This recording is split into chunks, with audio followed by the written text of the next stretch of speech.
పెద్ది సుదర్శన్ రెడ్డి యువకుడిగా ఉన్నప్పుడు ఓ కుటుంబంలో ఉండేవారు. ఆ ఇంటితోటే ఎక్కువగా మమేకమైపోయి ఆ ఇంట్లోనే ఉండేది.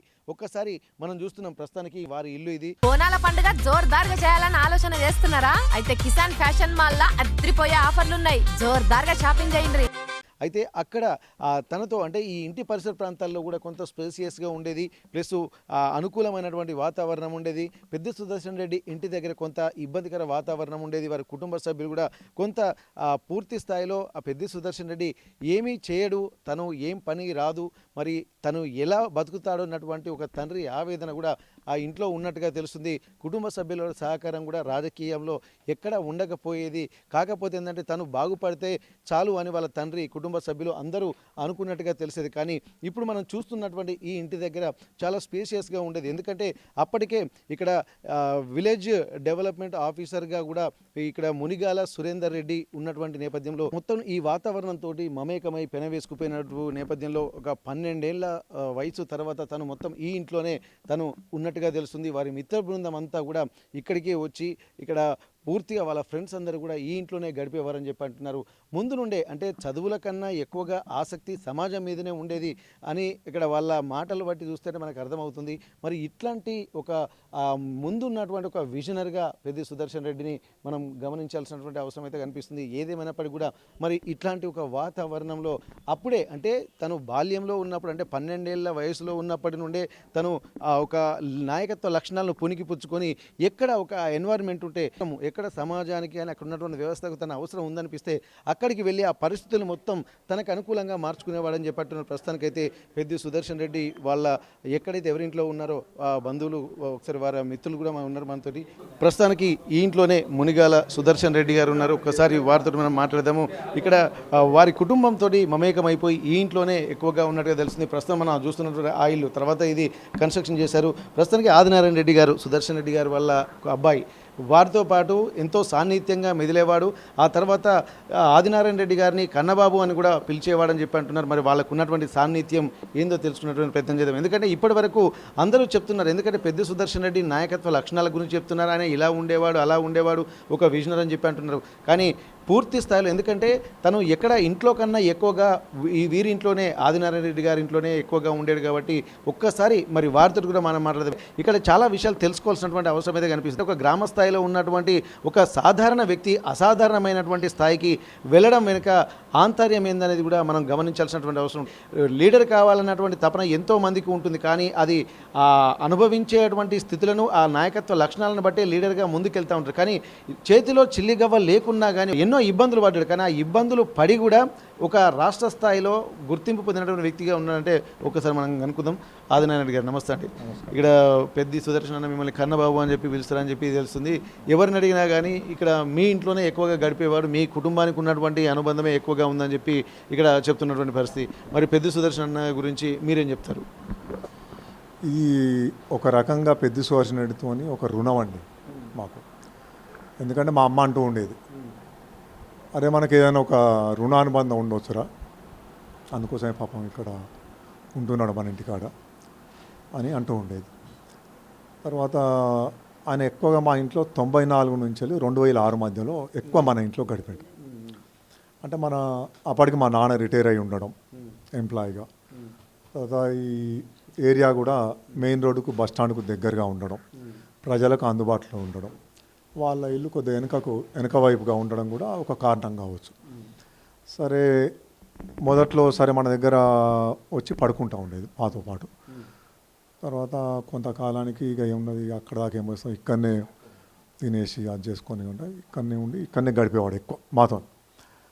తర్వాత సరే మనం కూడా కొంత జనరల్గా ఏంటంటే రాజకీయాలంటే ఇంట్రెస్ట్ ఉండే, మాకు కూడా రాజకీయాలంటే ఇంట్రెస్ట్ ఉండే. అప్పుడు కొంత కాంగ్రెస్ పార్టీ అంటే కూడా మాకు అభిమానం ఉండే. సరే ఈయన ఒకడు కాంగ్రెస్ కోసం పనిచేయడానికి వచ్చిండు ఎవరు లేనప్పుడు, సరే ఆయనకు ఎంతో కొంత మన మద్దతు ఇద్దాం అనే లెవెల్లో పాపం ఆయనకు మనం మోహన్చల్ కూడా మద్దతుగా ఉండేది. ఆయన కూడా జనరల్గా ఎట్లుండేదంటే బార్న్ ఇంటెలెక్చువల్, బార్న్ లీడర్. జనరల్గా అందరు చెప్తూ ఉంటారు ఆవులిస్తే పేగులు లెక్క పెడతారని. ఈయన ఆవులించకుండా పేగులు లెక్క పెట్టే తత్వం ఉంది. ఒక కార్యకర్త వచ్చిందంటే ఏదైనా పనికి వచ్చాడా, లేకపోతే టైంపాస్కి వచ్చిండా, లేకపోతే ఇంకేమైనా మనకు చేయకూడని పని చేయించడానికి వచ్చాడా, ఆ కనిపెట్టి వాళ్ళని ఎంతవరకు అది చేయాలో అంతవరకు చేసే స్వభావం ఉండే. తర్వాత ఆయన రాజకీయ ఎలా ఉండేదంటే జేబులో 10 రూపాయలు లేకుండా, తెలంగాణ బట్టి నేను చూసినాం కదా, జేబులో 10 రూపాయలు ఉండేవి కానీ 10 కోట్ల రూపాయల ఉద్యమం నడుస్తూ ఉండేది బయట. అంటే ఆ రకంగా ప్రజలను మమేకం చేయడం, ప్రజలతో నిరంతరం సంబంధాలు ఉండడం అని ఎప్పుడు కూడా చెప్తూ ఉండేది. ప్రజలతో సంబంధం లేని రాజకీయాలు చేయదమ్మా, అంటే పేపర్ టైగర్ రాజకీయాలు వద్దు మనకు. ప్రజల అండదండ లేని రాజకీయం అనేది మనం చేయలేం. ఎంతో కొంత ప్రజల పునాది లేకపోతే మనం రాజకీయం అనేది చేయలేము అని కూడా మనకు చెప్తూ ఉండేది. జనరల్గా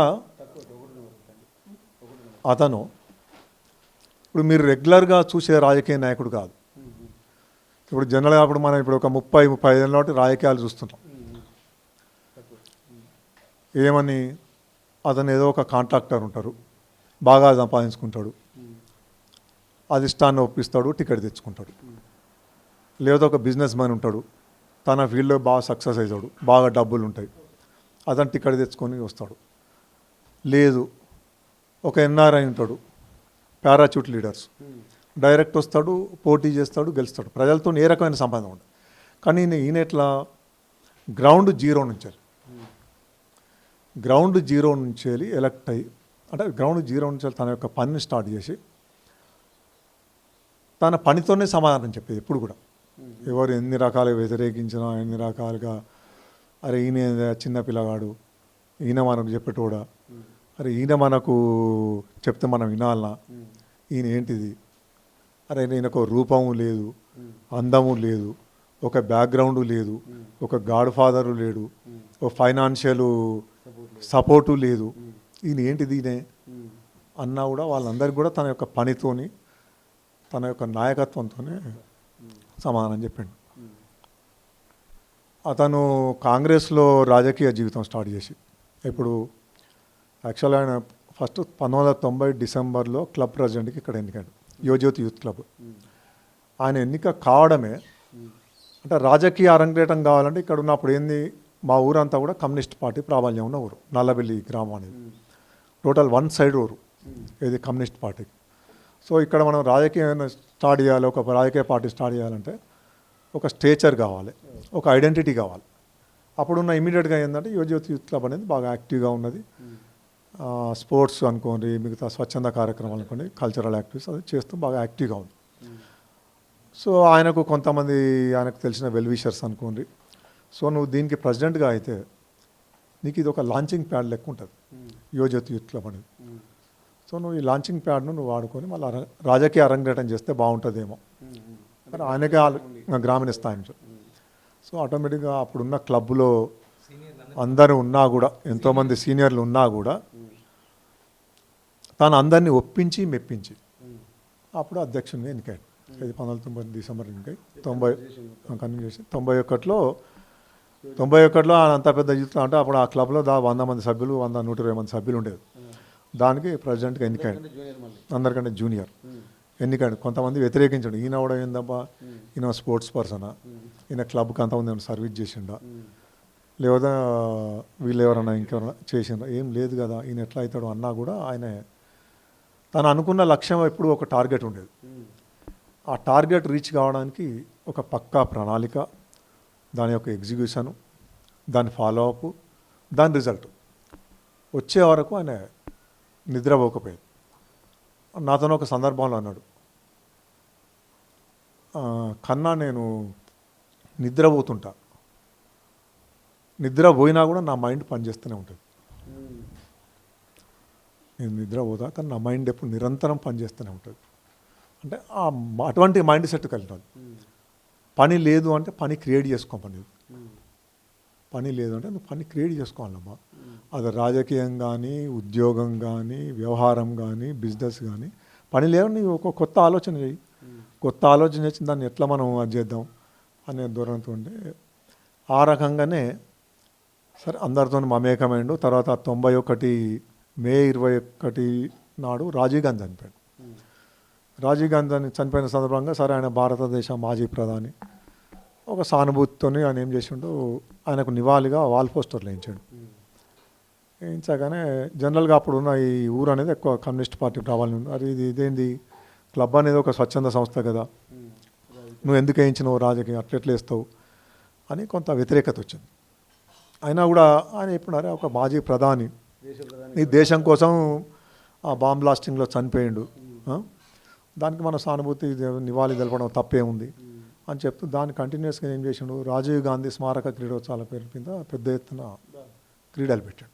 అంటే ఇప్పుడు అందరినీ కన్విన్స్ చేసిండు. అంటే ఇప్పుడు మనం అంతా రాజకీయాల్లో ఉంటున్నప్పటికీ దేశానికి ప్రధానమంత్రి కాబట్టి మనందరం అందులో భాగమే కాబట్టి మనందరికీ అట్లా అట్లా కన్విన్స్ చేసిండు. మళ్ళీ కొనసాగింపుగా మళ్ళీ క్రీడలు కూడా పెట్టిండు. అవి పెద్ద ఎత్తున సక్సెస్ చేసిండు. సక్సెస్ అయినాక అప్పుడు క్లియర్గా డివిజన్ వచ్చింది ఇక్కడ ఉన్న యూత్లో, కమ్యూనిస్ట్ పార్టీ ఎవరు, కాంగ్రెస్ పార్టీ ఎవరు.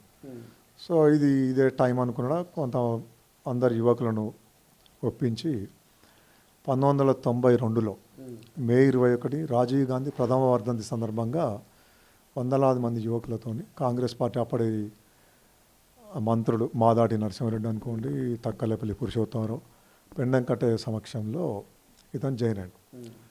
సో అప్పుడు నాకు అతను చెప్పిన ముచ్చట ఏంటంటే, ఇతను పోగానే నేను కాంగ్రెస్ పార్టీలో పోగానే వాళ్ళు కూడా అంత తొందరగా అప్పటి విలువలు ఉండే, అప్పుడు విలువలు రాజకీయాలలో కూడా, అరే బాబు నువ్వు చూస్తున్నావు చాలా చిన్నగా ఉన్నావు, ఇది మామూలు నియోజకవర్గం కాదు, అంటే అన్నిట్లాంటి నియోజకవర్గం కాదు, నర్సంపేట అనేది అప్పటికే హత్యా రాజకీయాలతో అట్టుడుకుతుంది. ఒక 20 ఏళ్ళు ఇక్కడ దాదాపు ఒక 100 మందికి పైగా సిపిఎం అనుకోని, కాంగ్రెస్ పార్టీ మధ్యలో ఘర్షణలు అనుకోని, తర్వాత ఎంసీపీ పార్టీ మధ్యలో ఒక 100 మందికి పైగా రాజకీయ కక్షల కారణంగా హత్యలకు గురయ్యారు. నువ్వు అల్లాటప్పగా వస్తే మరి అట్లా అది ఉండదు, అసలు నువ్వు ఒక అంచనా ఉందా అని కానీ వాళ్ళు అప్పటి మంత్రులు కూడా అడిగినారు. లేదు సార్ నేను అన్నిటినీ అంచనా వేసుకున్నా, లాభ నష్టాలు కష్ట సుఖాలు అన్నీ అంచనా వేసుకుని అన్నీ మేము ఒక బేరీజ్ చేసుకున్నాక మాత్రమే ఈ స్టెప్ తీసుకున్నాం సార్ అని చెప్పాను. సరే ఓకే బాబు అని చెప్పేసి వాళ్ళ సమక్షంలో ఆ రోజు ఒక పెద్ద ఎత్తున రాజీవ్ గాంధీ వర్ధంతి కార్యక్రమం అంటే ప్రథమ వర్ధంతి నిర్వహించి ఈయన రాజకీయంలో ప్రత్యక్షంగా రాజకీయాలకు వెళ్ళడం జరిగింది. సో అక్కడి జరిగా ఈయన ఆర్గనైజేషన్ స్కిల్స్ ఎట్లా ఉండేదంటే, చూడ్డానికి జనరల్గా ఏముంటుంది కాంగ్రెస్ పార్టీ అంటే ఏదో ఉంటుంది మీటింగ్ ఇట్లా ఉండకపోయి, ఈయన పనిచేసేది కాంగ్రెస్ పార్టీ, ఆర్గనైజేషన్ స్కిల్స్ మాత్రం అంత కమ్యూనిస్ట్ పార్టీలు నక్సలైట్ పార్టీల టైప్లో ఉంటుంది ఆర్గనైజేషన్ అంతా. ఇండ్లకు పోయి మీటింగ్లు పెట్టడం, ఎక్కడ పోయి ఎవరిని కలుస్తాడో తెలియదు, ఎప్పుడు ఎవరిని కన్విన్స్ మెప్పిసి క్రమేణా ఏం చేసాడు, నల్లవెల్లి మండలంలో ఒకప్పుడు నల్లవెల్లి మండలంలో 10% లేదు కాంగ్రెస్ పార్టీ, దాన్ని క్రమేణా ఒక 30% తీసుకురాగలిగే స్థితికి వచ్చాడు.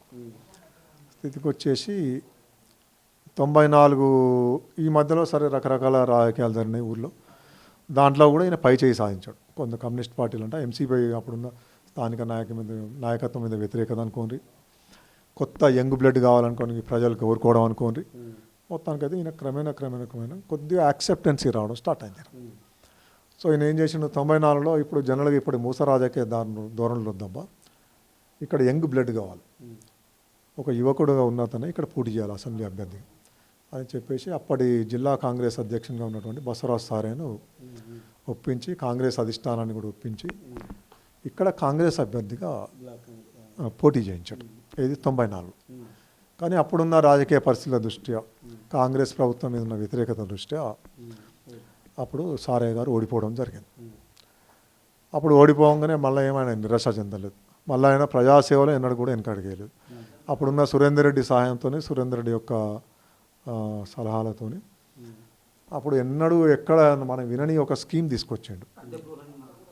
ఏంటిది, ఈ పూరిన్లకన్నీ బెంగళూరు పెంక ఇవ్వడం, అర్ధ గృహ నిర్మాణ పథకం పేరు మీద ఈ మండల వ్యాప్తంగా కొన్ని వేలాది మందికి అది తీసుకొని వచ్చాడు. అసలు అటువంటి ఎన్నడూ పరిచయం లేదు ఇక్కడ. అంటే అప్పటికి తాటికమ్మలు మామూలు పెంకలు ఉండేటువంటి గడ్డి గుడిసెలు ఉండేది, కానీ బెంగళూరు పెంక రావడం ప్రజలకు చాలా పెద్ద, ఎందుకంటే పాపం వాళ్ళకు కష్టం తప్పుతుంది, ప్రతి సంవత్సరం గుడిసె ఉడవడం, మళ్ళీ కొత్త గడ్డి మార్చుకునే అది తప్పించి ఈ పెంకలేసే స్కీమ్ తీసుకొచ్చి అప్పటికి లేదా స్కీమ్, అప్పటికి లేదు. ఈయన మరి ఎవరు చెప్పిండ్రో మరి ఈయనకు ఆలోచన, ఆ స్కీమ్ రాష్ట్ర వ్యాప్తంగా కూడా లేదు అప్పుడు అది మనకు ఐడియా లేదు. ఫస్ట్ టైం అయితే మన దగ్గరికి తీసుకొచ్చాడు. అంతేకాకుండా అప్పుడు ఇక్కడ మంచినీటి ఎద్దడి తీవ్రంగా ఉండే. ఒక నల్లవెల్లి ఊళ్ళోనే దాదాపు 10 బోరింగ్లు వేయించాడు. అప్పుడున్న సురేందర్ రెడ్డి సహకారం అనుకొని, స్థానిక అధికారుల సహకారం అనుకొని వేయించాడు. వేయించి ప్రజలలో కొంత ఆదరణ ఈయనకు, అరే ఇట్లా ఉన్నాడు. ఈయన వర్కింగ్ స్టైల్ కూడా వేరుగా ఉండే, ఆర్గనైజేషన్ స్కిల్స్ కూడా, దానివల్ల కొంత ప్రజా ఆదరణ మొత్తానికి అయింది. ఈలోగా ఏమైంది, 95లోనే ఈ కార్యక్రమం అయిపోయాక ఇంకొకటి ఏదో ఉన్నది సరే, ఆ 96లో మళ్ళీ ఎలక్షన్ వచ్చింది, పార్లమెంట్ ఎలక్షన్స్ వచ్చినాయి. అప్పుడు సురేందర్ రెడ్డి ఓడిపోవడం జరిగింది. ఇది అప్పటి ఎంపీ, వరంగల్ ఎంపీ సురేందర్ రెడ్డి ఓడిపోవడం జరిగింది. ఈయన అయితే ఇంకొకటి, ఈ 95లో ఏం చేశాడంటే, అంటే ఈయన యొక్క అంటే ఆలోచన ఎప్పుడు నిరంతరం ప్రజల కోసం ఎట్లా ఆలోచిస్తారనే దానికి, అప్పుడున్న ఈ నల్లబెల్లి ప్రాంత రైతులను సమీకరించి, ఒక 1000-1200 మందిని సమీకరించి, ఒక కొత్తగా అసలు ఎవరికి ఆలోచన విఎఫ్జిఎస్ అంటే vegetable and fruit grower society పేరు మీద ఒక చేయించి, రైతుల మూలధన పెట్టుబడితోని ఇప్పటికి కూడా బ్రహ్మాండంగా నడుస్తుంది ఆ సొసైటీ. ఇప్పటికి లాస్ట్ 31 సంవత్సరం, ఇప్పటికి 95లో దాన్ని స్థాపించి రైతులకు ఎరువులు, విత్తనాలు అందుబాటులో ఉండేటట్టుగా చేయడం. తర్వాత ఇదే రైతులకు మళ్ళీ ట్రాక్టర్లు ఉంటాయి కదా, అప్పటికి ఎవరైనా ఉన్న వాళ్ళకు ఈ ప్రాంతంలో పెట్రోల్ పంపు లేదు. పెట్రోల్ బంకు ఈ ప్రాంతంలో ఎక్కడా లేదు. నర్సంపేట తప్పితే మళ్ళీ వరంగల్ తప్పితే ములుగు, ఇక్కడెక్కడ పెట్రోల్ బంకు లేదు. అరే ఇది అందుబాటులోకి తీసుకున్నాను. అప్పుడు అప్పుడు ఇంకా ఎంపీగా ఉన్నాడు సురేందర్ రెడ్డి. ఆయన సహాయ సహకారాలు తీసుకొని ఆ పెట్రోల్ బంకును కూడా శాంక్షన్ చేసి విజయవంతంగా ఈ సొసైటీని ప్రారంభింపజేసిండు. ఆ పెట్రోల్ బంకును ప్రారంభింపజేసిండు. ఆ తర్వాత అప్పుడున్న యూత్ క్లబ్, ఆయన అప్పటికే గతంలో చేసిన ఒక దానికి అదిగా ఇక్కడున్న యువజ్యోతి యూత్ క్లబ్కు పక్కా భవనాన్ని కూడా ఆ సురేందర్ రెడ్డితో మాట్లాడి ఇక్కడ ఒక పక్కా భవనం కూడా కట్టించడం జరిగింది. ఇది 96 వరకు.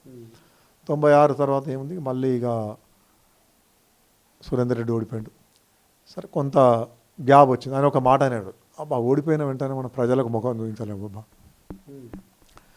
మనం, అంటే అది భరించలేకుండా ఉంటుంది. కొద్దిగా గ్యాప్ తీసుకునేది. ఇప్పుడు కూడా ఒక 15 రోజులు 4 రోజులు గ్యాప్ తీసుకున్నాడు. మళ్ళా ఇమీడియట్గా వచ్చేసి అప్పుడు ఏం చేసిండు,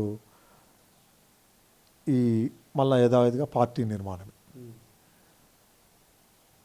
తిరుగుతూ అప్పుడు ఉన్న రాజశేఖర రెడ్డి అప్పుడు పిసిసి ప్రెసిడెంట్. ఇది 98లో పిసిసి ప్రెసిడెంట్ ఉన్న రాజశేఖర రెడ్డిని తీసుకొచ్చి ఈయన 96 సెప్టెంబర్లో బ్లాక్ కాంగ్రెస్ అధ్యక్షునిగా అయ్యాడు. అప్పటికే హేమాహేమీ ఉన్నారు. నర్సంపేట నియోజకవర్గంలో కాకలు తీరిన లీడర్ ఉన్నారు. అప్పుడు మనోహర్ రెడ్డి అనుకోండి, చనిపోయిన గోవర్ధన్ రెడ్డి అనుకోండి, ఇటువంటి లీడర్లు చాలామంది ఉన్నారు. వాళ్ళు అప్పటికే చాలా సీనియర్లు, సర్పంచ్లుగా చేస్తున్నారు. అయినా కూడా అప్పుడు వాళ్ళని మెప్పించి నేను వర్క్ చేస్తా, పార్టీ బలోపేతం చెప్పేసి ఈయన బ్లాక్ కాంగ్రెస్ ప్రెసిడెంట్గా 22 ఏళ్ళకి తాలూకా కాంగ్రెస్ ప్రెసిడెంట్. అంటే అప్పుడున్న నల్లబెల్లి, దుగ్గొండి, నర్సంపేట, చెన్నారావుపేట అన్న ఒక బ్లాక్, ఈ బ్లాక్ ప్రెసిడెంట్గా ఎన్నిక కావడం జరిగింది. ఇటువంటి వాటిలలో తన యొక్క రాజకీయ చాణక్యం, రాజకీయ ప్రావీణ్యం, రాజకీయ చతురత అనేది అది ఎవరికి బయటికి పబ్లిసిటీ కాకపోయేది. అది ఏం చేసేది మొత్తానికైతే తను అనుకున్న టార్గెట్ రీచ్ అయ్యేది. ఇప్పుడు మీకు తెలంగాణ ఉద్యమంలోకి కూడా ఈయనకంటే ముందే మీ నర్సంపేటలో కొంతమంది ప్రిపేర్ అయ్యి వెళ్ళే వాళ్ళ ప్రోద్బలంతో వెళ్ళినట్టుగా అంటున్నారు. మరి దీంట్లో నిజం ఎంత? మరి పెద్ద సుదర్శన్ వీళ్ళని ప్రోత్సహించి పార్టీలోకి తెలంగాణ ఉద్యమంలో తీసుకెళ్లారా, లేకపోతే ఫ్రెండ్సే అందరు కలిసి అనుకొని పెద్ద సుదర్శన్ బలవంతంగా తీసుకెళ్ళారా కాంగ్రెస్ పార్టీ నుండి బీఆర్ఎస్ పార్టీలోకి? అప్పుడు ఏమైంది, మళ్ళీ జనరల్గా ఈయన 99లో మళ్ళీ అసెంబ్లీ ఎలక్షన్స్ వచ్చినాయి. ఈయన బ్లాక్ కాంగ్రెస్ ప్రెసిడెంట్. సో అప్పుడు ఉన్న రాజకీయాలు అనుకోండి, ఇప్పుడున్న రాజకీయాలు అనుకోండి, రాజకీయంగా ఒక ఎమ్మెల్యేగా పోటీ చేయాలంటే ఆర్థిక వనరులు అనేది అతి ప్రధానమైన ఇష్యూగా మారింది వాస్తవం. సో అప్పుడు ఈయనకు టికెట్ వచ్చే పరిస్థితి ఉండే. కానీ అప్పుడు తెలుగుదేశం బలంగా ఉన్నది. తెలుగుదేశానికి కొంత చీల్చాలి, ఒకటి ఆర్థిక వనరులున్న అభ్యర్థి కావాలి. సో ఆయన ఏం చేసిండో, అప్పుడున్న దొంతి మాధవరెడ్డి అప్పుడు డీసీసీబీ చైర్మన్గా ఉండే. దొంతి మాధవరెడ్డిని అప్పుడు నువ్వు ఉన్న తెలుగుదేశంలో ఆయన కాంగ్రెస్లో మెంబర్షిప్ కూడా లేదు అప్పుడు. ఇది 99, ఇది ఆగస్టులో, జూలై ఆగస్టులో దొంతిమాధవ్ ఆయనను తీసుకొని వచ్చి అప్పుడు ఒక 3 నెలలు కష్టపడ్డాడు ఈయనకు టికెట్ రావడం కోసం. దొంతి మాధవరెడ్డిని కూడా కాంగ్రెస్ పార్టీలో తీసుకొచ్చింది కూడా పెద్ద సుదర్శన్ రెడ్డినా తీసుకొచ్చాడు. అప్పుడు ఒక మాట అన్నట్టుగా గుర్తు నాకు మాధవరెడ్డి. మాధవరెడ్డి ఇప్పుడు ఫస్ట్ అయితే కాంగ్రెస్ పార్టీలో చేరమంటాడు అని అనేది. అంటే పార్టీలో చేరినాక టికెట్ రాకపోతే ఎట్లా రాబోయ్ అన్నట్టు కూడా నాకు అప్పుడు నేను కూడా ఆ టికెట్ తిరిగినప్పుడు నేనున్నా. సుదర్శన్ రెడ్డితో ప్రత్యక్షంగా ఉన్నాడు.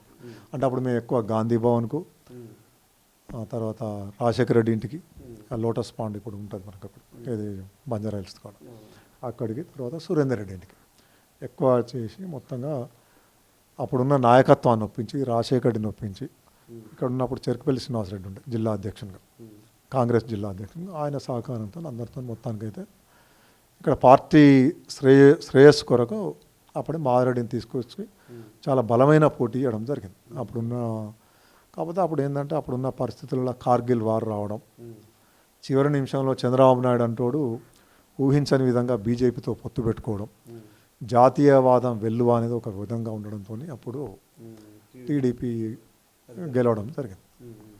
సో గెలిచినాక తర్వాత ఇమ్మీడియట్గా చంద్రబాబు నాయుడు ప్రభుత్వం 2000 సంవత్సరంలో విద్యుత్ ఛార్జీలను పెంచడం జరిగింది. ఇది రైతులకు ఇంటి ఛార్జీలు కూడా పెంచడం జరిగింది. ఇది నిజంగా కూడా తెలంగాణ ప్రయోజనాలకు పెద్ద గుడ్డలు పెట్టు, తెలంగాణ రైతులకు, తెలంగాణ ప్రజలకు అతిపెద్ద నష్టం అన్నట్టు. అరే ఇట్లా జరిగింది, ఇది ఇట్లా కనుక ఉంటే మనం ఈ అత్యధికంగా మోటార్లు వాడేది, నీటి లభ్యత అంటే మనకు లేదు పెద్దగా, అందరూ కూడా బోర్లు బావుల మీద ఆధారపడే వ్యవసాయం తెలంగాణ. అరే ఈ టైంలో ఇట్లా చేస్తే మనం ఎట్లా ఇబ్బంది కదా అని అప్పుడు ఈయన కూడా తెలంగాణ అప్పుడున్న విద్యుత్ ఛార్జీల వ్యతిరేక ఉద్యమంలో కూడా చాలా చురుగ్గా పాల్గొన్నాడు. అప్పుడు బషీర్బాగ్ కాల్పులు జరిగిన సందర్భం కూడా మనోడు అక్కడ ఉన్నాడు ప్రత్యక్షంగా. ఈయన బండి నరేషు, ఇంకొక సంతోష్ అప్పుడు ఎన్ఎస్ఐ జిల్లా ప్రెసిడెంట్ ఉండే అతను, వీళ్ళందరూ కూడా అక్కడ ప్రత్యక్షంగా ఉన్నారు. ఆ కాల్పులలో 3 చనిపోయారు. సో అప్పుడు రాజశేఖర్ కూడా నిరాహార దీక్ష చేశాడు, వాళ్ళు విద్యుత్ ఛార్జీలు తగ్గించాలి. అసెంబ్లీ ముట్టడి సందర్భంగా ఇది జరిగింది. ఇంకా అప్పుడు ఒకటి అర్థమైంది ప్రజలకి ఏంటంటే, ఈ ప్రభుత్వం తెలంగాణ ప్రయోజనాలను పట్టించుకోదు. ఆంధ్రాలనేమో సామెత ఏముంది, కాలుతో దొక్కితే కాలువ నుంచి నీళ్లు పొలాలకు పారుతాయి. ఇక్కడ రైతులు మాత్రం తమ సొంతంగా బోర్లు వేసుకొని, తమ సొంతంగా కరెంటు కనెక్షన్ తీసుకొని పైసలు కట్టి, తమ సొంతంగా మోటార్లు పెట్టుకొని తామే మళ్ళీ బిల్లులు కట్టాలి. ఈ ఉన్న అంతంత మాత్రం వ్యవసాయంతో రైతులంతా చితికిపోయి విపరీతమైన ఆత్మహత్యలు, వలసలు. తెలంగాణ ఉద్యమానికి ఇది కూడా ఒక బలం చేకూర్చుంది, అంటే అందరిని ఆలోచనలకు మార్పించడానికి. నాయుడు చేసిన విద్యుత్ ఛార్జీలు పెంచడమే తక్షణ కారణం. అంటే అప్పుడు కేసీఆర్ కూడా ఆలోచించి రావడానికి, అంటే అంతకు ముందు కూడా తెలంగాణకు కొంత ఉద్యమం నడుస్తుంది. ఇప్పుడు ఈవెన్ మేము కూడా 96లో యువజ్యోతి యూత్ క్లబ్ తరఫున ఇక్కడ ప్రొఫెసర్ పాపిరెడ్డి సార్ నుండి వెంకటనారాయణ సార్ని తీసుకొచ్చి ఇక్కడ మీటింగ్ పెట్టినాం, పాంప్లెట్స్ వేయించి. అరే ఇట్లా జరుగుతుంది, తెలంగాణకు అన్యాయం జరుగుతుంది అని రకరకాలుగా మేము కూడా అన్ని పేపర్ కటింగ్స్ తీసి ఒక సెంటర్లో అతికించడం, ఇటువంటి పనులన్నీ కూడా చేసినాం. అప్పుడు హానెస్ట్ టైలర్ అని మా మిత్రుడు ఉండే సదయ్య అని, ఆయన సదయ్య టైలర్లో మేము అందరం గ్యాదర్ అయ్యేది ఎక్కువ. సో అట్లా వేసి ఎంతో కొంత చైతన్యం క్రియేట్ చేసే ప్రయత్నం అయితే మేము చేసేది ప్రతి చోట. అంటే మా యూత్లో మెయిన్గా నల్లబెల్లి యూత్లో అయితే ఇది జరిగింది. తర్వాత ఇక మేము అప్పుడు యూనివర్సిటీలో ఉన్నాం, నేను ఉస్మానియాలో అప్పుడు జర్నలిజం చేస్తున్నా పీజీ. సో ఆ క్రమంలో ఏమైతే నేను కూడా బాగా అంతకుముందే నాకు తెలుసు, ఎందుకంటే మేము చిన్నప్పటి నుంచి కూడా మా గోడల మీద నినాదాలు చూసేది 71 నాటి. ఏమని ఉండే, సోడు ధాన్యాలు, ఆంధ్రోని దినాలు, ఇంకా కొన్ని బూతు మాటలతో కూడా అప్పుడు కొన్ని ఉండే, కాసు బ్రహ్మానందరెడ్డి కాళ్ళు, మంచం కోళ్ళు, ఇట్లా ఈ రకంగా. అప్పుడు మా ఫాదర్ని అడిగేది, ఇది ఏంటి ఇట్లా ఉంది అది అంటే, అప్పుడు జరిగింది రా తెలంగాణ ఉద్యమం అదంటే అవునా అని అనుకునేది. చిన్నప్పుడు పుస్తకాలలో చెప్పినప్పుడు కూడా అనుకునేది. ఆంధ్రప్రదేశ్ అన్నపూర్ణ పేరు ఎక్కిందంటే, అన్నపూర్ణ అంటాడు, ఇక్కడ చూస్తున్నాం మనకి ఇంత తీవ్రమైన కరువు ఉన్నది, తాగడానికి నీళ్ళే లేవు, ఫ్లోరోసిస్తోని రకరకాల ఇబ్బందితో జనాలు ఇంత ఇబ్బంది పడుతున్నారు అది ఏ రకంగానే అంటే మాకు మొదట్లో చిన్నప్పటి నుంచి కొంత ఆలోచన అయితే ఉంది తెలంగాణ పట్ల. మీరు చదువుకుంటున్నారు కాబట్టి మీకు అవగాహన పెరుగుతుంది. ఇంకా చిన్నప్పటి నుంచి అవగాహన ఉంది, ఇంకా యూనివర్సిటీ పోయినాక ఇంకా అవగాహన పెరిగింది. అంతకుముందు కూడా స్పష్టమైన అవగాహన ఉంది. అంతకుముందు తెలంగాణ జనసభ అనుకోండి, వీళ్ళు పెట్టిన రకరకాల మీటింగ్లు కూడా మేము పోయినాం, రెగ్యులర్గా అటెండ్ అయినాం. జయశంకర్ సార్ పెట్టిన మీటింగ్లు అనుకోండి, నందిని సిద్ధారెడ్డి పెట్టిన మీటింగ్ అనుకోండి, మేము నర్సంపేట అనుకోండి, వరంగల్ అనుకోండి, ఎక్కడ మీటింగ్ అయినా కూడా అంటే మేము కొంతమంది ఇప్పుడు మనోడు ఈ నరసింహస్వామి వీళ్ళందరం కూడా మేము కొన్నిసార్లు కొంతమంది యువకులకైతే ఆలోచన ఉంది, ఇది ఏదైనా కూడా తెలంగాణ వస్తేనే పరిష్కారం. ప్రత్యక్షంగా మనం చూస్తున్నాం కాబట్టి తెలంగాణ వస్తేనే పరిష్కారం అనేది మనం అనుకున్నాం. ఆ తర్వాత ఏమైంది, మేము యూనివర్సిటీలో ఉన్నాం, తర్వాత ఈ విద్యుత్ ఉద్యమం అయిపోయింది. ఆ తర్వాత నెక్స్ట్ ఏమైంది, జరుగుతున్న క్రమంలో మనకు తెలుస్తుంది క్రమేణా. అయితే యూనివర్సిటీలో కూడా ఉధృతంగా నడుస్తాం అప్పటికే ఉద్యమం. దాంట్లో పెద్ద సుదర్శన్ ఏదో ఒక సందర్భంలో పార్టిసిపేట్ చేస్తున్నాం. ఇది మేము యూనివర్సిటీలో ఉన్నాం, ఇది నడుస్తుంది. ఇక తర్వాత ఏమైంది, ఇక్కడ మేము ఒకరోజు ఇక్కడ జూన్ 14కో 15కో కేసీఆర్ వస్తాడు 2001లో రావాలి, అక్కడ మీటింగ్ ఉంది. ఏది వరంగల్ కేడీసీ గ్రౌండ్స్లో మీటింగ్ ఉంటుంది. ఆ టైంలో ఏమవుతుంది, తుఫాన్ వస్తుంది. తుఫాన్ రాగానే ఈ మీటింగ్ అనేది పోస్ట్ పోన్ అవుతుంది. ఇది మళ్ళీ తర్వాత అనౌన్స్ చేస్తాం. అంతా మేమంతా చాలా ఎంతజాంతో ఉన్నాం, అరే మీటింగ్ అటెండ్ కావాలి, తెలంగాణ యొక్క ఆకాంక్ష ఏందో తెలవాలి ప్రభుత్వాలకు కానీ అందరికి కానీ ప్రజలకు కానీ నా అదుతున్నాం. అయితే నేను అంతకు ముందే యూనివర్సిటీలో మేము కరీంనగర్ మీటింగ్ పోయినాం, తెలంగాణ సింహ గర్జనకు ఒకటిలో పోయినాం. తర్వాత కేసీఆర్ కూడా మే 5 రోజు యూనివర్సిటీకి వచ్చాడు. ఠాగూర్ ఆడిటోరియంలో పెద్ద ఎత్తున మీటింగ్ జరిగింది. మేము పెద్ద ఎత్తున ఆర్గనైజ్ చేసి బ్రహ్మాండంగా పార్టిసిపేట్ చేసినాం ఆ మీటింగ్లో కూడా. మా జర్నలిజం మిత్రులందరూ కూడా ఒక రకంగా జర్నలిజం ఆ డిపార్ట్మెంట్లని మేము చైతన్యం చేసి, ఇక తెలంగాణ వస్తే తప్ప పరిష్కారం లేదు మన సమస్యలకు. నీళ్ళు అనుకో, కరెంట్ అనుకో, నిధులు అనుకో, నియామకాలు అనుకో, అన్నింటికి మించి నిర్ణయాధికారం అనేది కదా. ఈ 5 రావాలంటే ఇప్పుడున్న ఉమ్మడి ఆంధ్రప్రదేశ్లో సాధ్యం కాదు. ఇది సాధిస్తే తప్ప మనం వీలు కాదు అని ఒక స్పష్టమైన అభిప్రాయంతో మేము యూనివర్సిటీలో ఉన్నాం. అప్పుడు మేము కరీంనగర్కు పెద్ద ఎత్తున బస్సులలో కూడా తరలిపోయినాం. అప్పుడు వీళ్ళు కూడా కలిసాను, మా సాదయ్య, ఈతను, కారపొడి సత్యం అన్నట్టు వీళ్ళందరూ కూడా అక్కడికి మీటింగ్ రావడం కలుసుకున్నాం. సో అక్కడి నుంచి వచ్చినాం. తర్వాత అదే ఊపులో ఉన్నాం, ఏదైనా సరే తెలంగాణకు కావాలి. ఇక్కడికి వచ్చినాక ఏమైంది, జనరల్గా ఇప్పుడు సోర్స్ అంటే అప్పటికి ఇంకా కాంగ్రెస్ ఆర్గనైజేషన్లో ఉన్నాడు ఆ జూన్ మేము పాపం జెండా ఎత్తుతున్నాం. అయితే మళ్ళీ ఏమైంది, ఈ జూన్ 17 నాడు తెలుగుదేశం మీటింగ్ పెట్టింది పెద్ద ఎత్తున. ఈ తెలంగాణ అనేది మళ్ళీ పదవుల కోసం నడుస్తుంది. వాళ్ళ రెగ్యులర్ ప్రచారం, ఆంధ్ర మీడియా చేసే ప్రచారం ఏంటంటే తెలంగాణ నినాదం ఎత్తుకుంటే అది పదవుల కోసమే, అంటే తెలంగాణ సమస్యల కోసం కాదు, తెలంగాణ రాజకీయ నాయకుల పదవుల కోసం అనే ఒక బ్రాండ్ వేసి ఎవడన్నా మాట్లాడాలంటే భయపడే స్థితికి తీసుకొచ్చారు. అప్పుడున్న మీడియా కూడా మొత్తం ఆంధ్ర మీడియా కాబట్టి. సో ఆ క్రమంలో ఏమైంది, మేము అక్కడికి ఏదైనా సరే అప్పుడు చెప్పి వాళ్ళు ఏం చేసిండ్రు, అప్పుడున్న చంద్రబాబు నాయుడు ప్రభుత్వం జూన్ 17 నాడు పెద్ద ఎత్తున ప్రజలను సమీకరించి ఇక్కడ మీటింగ్ పెట్టారు.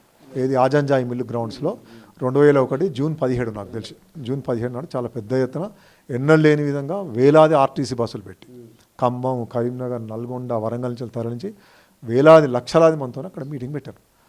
అబ్బా మాకు టెన్షన్ మొదలైంది, అబ్బా వీడు ఇక్కడ తెలంగాణ లేదు, తెలంగాణ రాష్ట్రం అవసరం లేదు, ప్రజలంతా మా తెలుగుదేశం వైపే ఉన్నది అని నిరూపించే ప్రయత్నం చేసిన భాగంలో ఆ మీటింగ్ పెట్టాడు. బా మనం ఎట్లా మరి దీన్ని ఎట్లా చేయాలి, మన కౌంటర్ ఎట్లా చేయాలి అన్నాక మన యొక్క డేట్ కూడా అనౌన్స్ అయింది.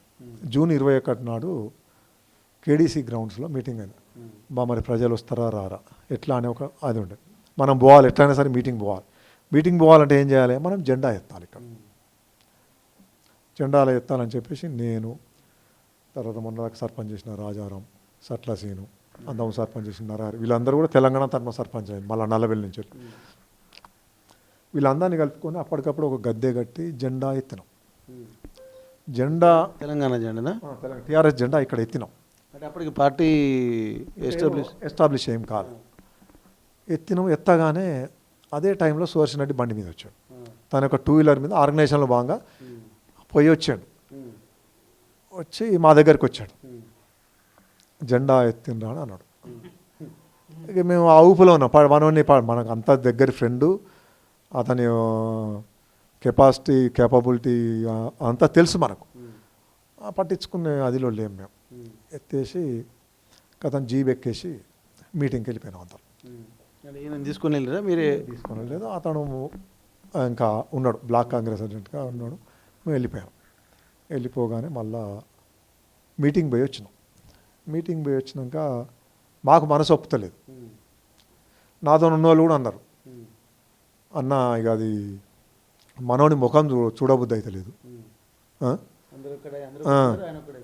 అందరం ఒక్కటేం లేదు, మేము కొంతమంది, ఆయనతోనే మెజార్టీ పార్టీ అంత ఉన్నది, కాంగ్రెస్ అంత ఉన్నది, మేము కొంతమంది ఇండివిజువల్స్ ఆ ఆలోచన ధోరణి ఉన్న మేము కొంతమంది తప్ప మా ఇండివిజువల్స్తో ఏమవుతుంది. కాకపోతే కొంత ప్రచారం చెప్తాం, ఒక నలుగురు చెప్తాం, కానీ నిజంగా ఒక శక్తిగా మేము మారాలంటే అది మాతో కాదు. ఈ తెలంగాణ ఉద్యమానికి ఒక శక్తి, ఒక మహాశక్తి కావాలంటే సుదర్శన్ రెడ్డి లాంటి వాడు వస్తేనే కరెక్ట్ అనే ఆలోచన మాకున్నది.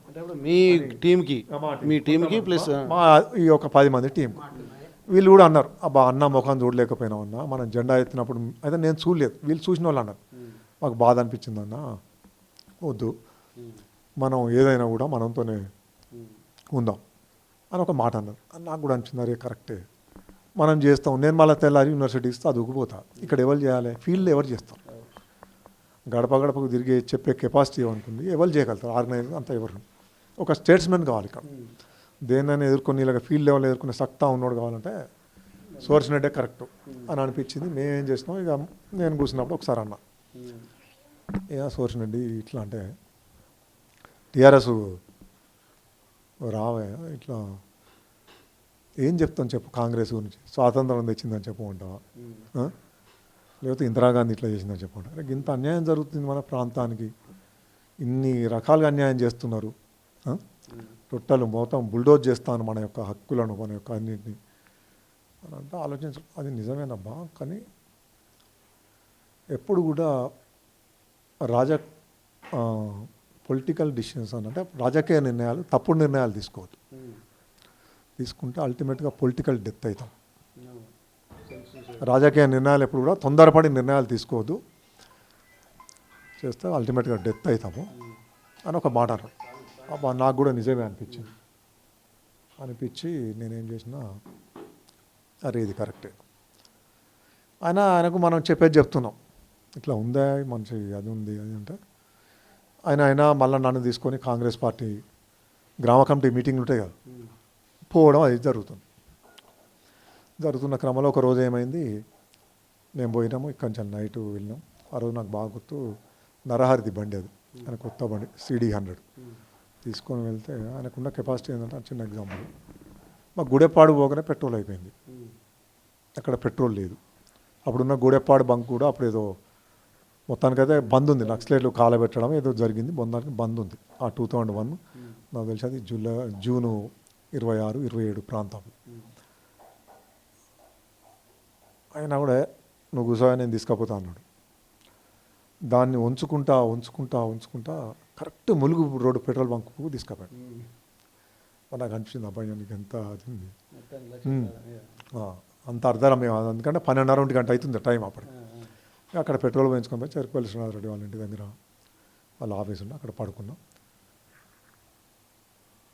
మళ్ళీ ఇక్కడికి వచ్చాడు.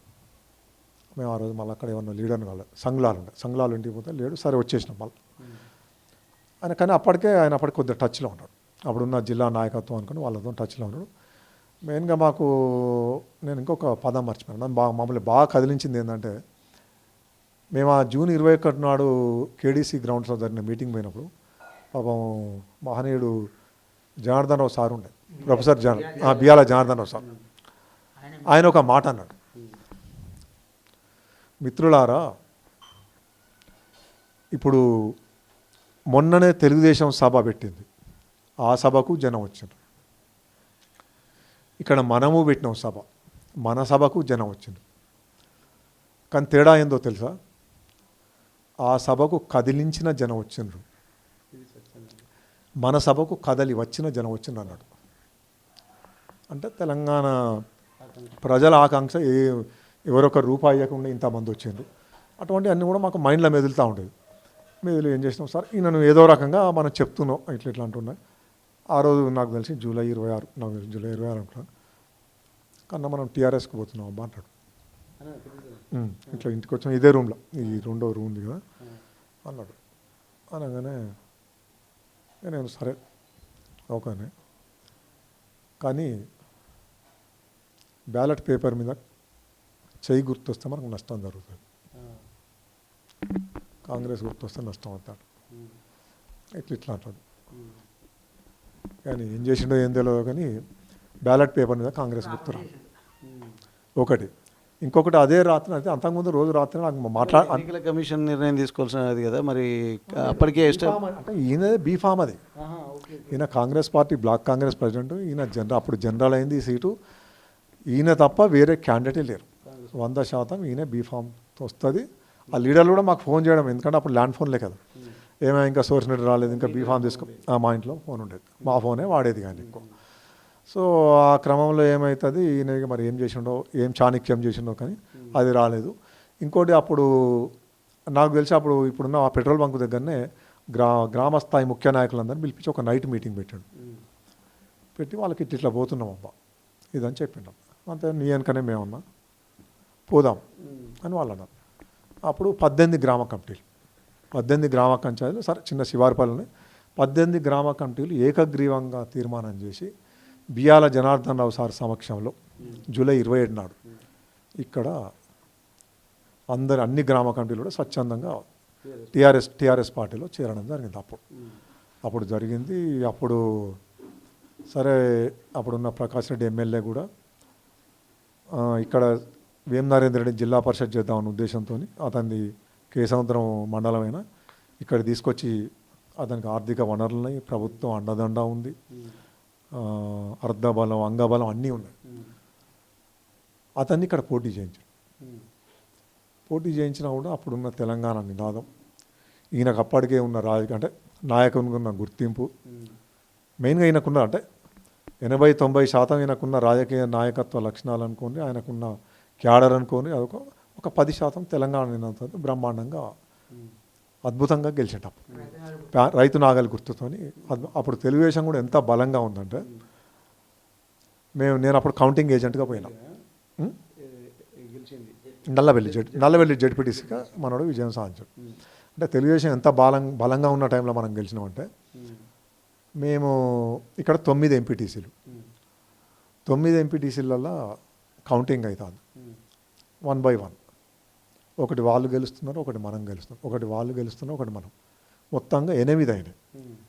8 ఇట్లలో 4 వాళ్ళు గెలిచారు, 4 టీఆర్ఎస్ గెలిచారు. అంటే టీడీపీ 4 గెలిచింది, 4 టీఆర్ఎస్ గెలిచింది. ఇంకొకటి మేడపల్లి ఎంపీటీసీ అప్పుడు శ్రీనివాసరావు అభ్యర్థిగా పోటీ చేశాడు, మలయాళ శ్రీనివాసరావు. ఇక కౌంటింగ్ అది, ఎందుకంటే ఆ ఎంపీటీసీ వస్తేనే ప్యానల్ వస్తుంది. చాలా ఉత్కంఠతోని అది చూస్తుంటే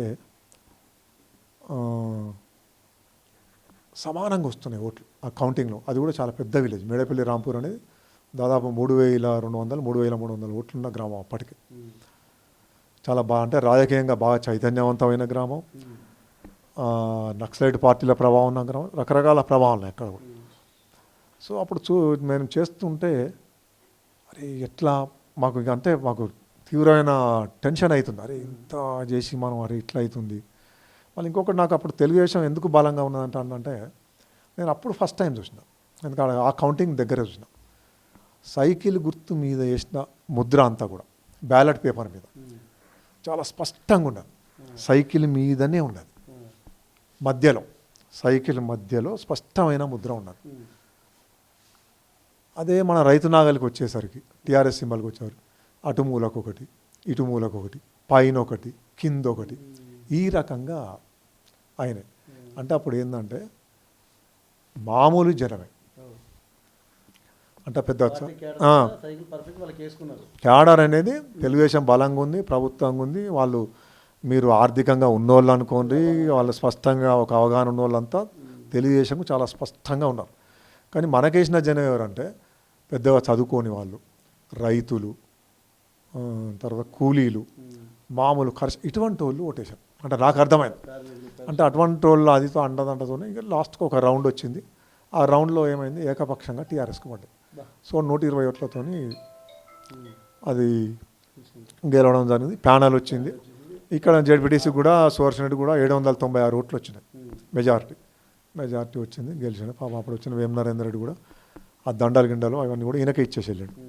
ఆయన కూడా పాపం వచ్చింది, ఇచ్చేసి వెళ్ళిపోయాడు. ఆయన రాజకీయంగా అంటే ప్రజాక్షేత్రంలో ఈయన మొదటి గెలుపు సుదర్శన్ రెడ్డి.